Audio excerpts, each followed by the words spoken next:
शिकार के दौरान एक बादशाह अपने सिपाहियों से बिछड़ गया। अलबत्ता सिपह सालार उनके साथ था। वह जंगल में भटक कर वापसी का रास्ता भूल गए।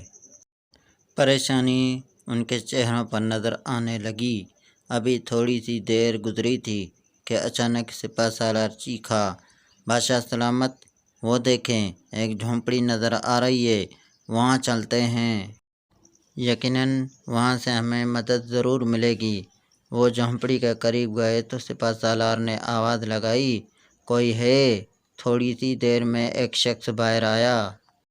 बादशाह और सिपह सालार ने जैसे ही उस शख्स को देखा, हैरत के मारे दोनों की आंखें फटी की फटी रह गईं।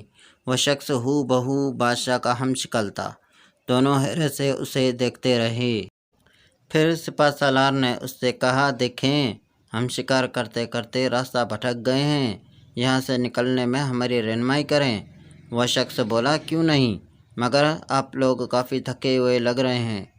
कुछ देर मेरे गरीब खाने में आराम कीजिए। ठीक है, बादशाह सलामत ये कहकर झोंपड़ी के अंदर दाखिल हुए। चूँकि वो काफ़ी थक चुके थे, इसलिए आराम के लिए लेटे तो उनकी आँख लग गई। सिपह सालार की आँखों से नींद कोसों दूर थी।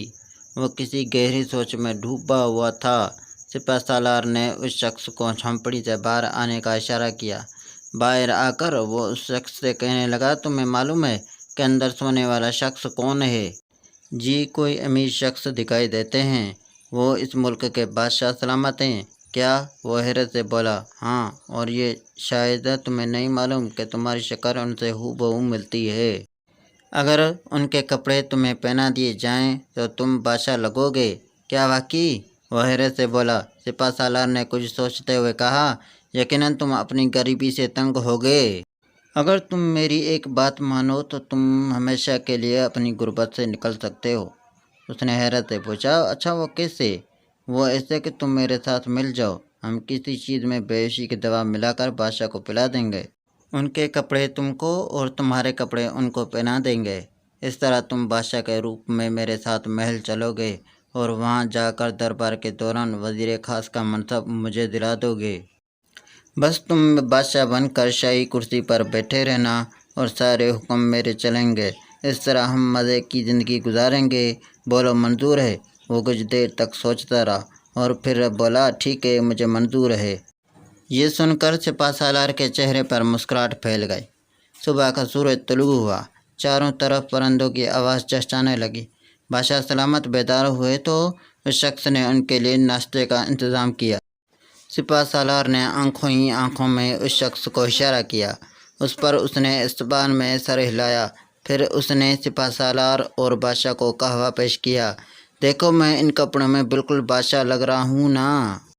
सिपह सालार ने नज़र भर कर उसे देखा और खुश होते हुए बोला, अरे वाह, तुम तो बिल्कुल असली बादशाह ही लग रहे हो। फिर उस शख्स ने फ़ौरन अपनी बाईं तरफ देखा तो बादशाह को गरीब के कपड़ों में मलबूस बेश पाया। सिपह सालार ने कहा, तुमने बहुत अक्लमंदी का फ़ैसला किया है। बादशाह को हम इधर ही भटकने के लिए छोड़ देते हैं।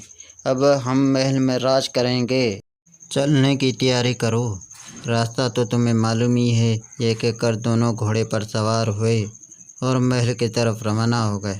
महल पहुंचकर सिपह सालार ने उससे कहा, आज शाम को जब दरबार लगेगा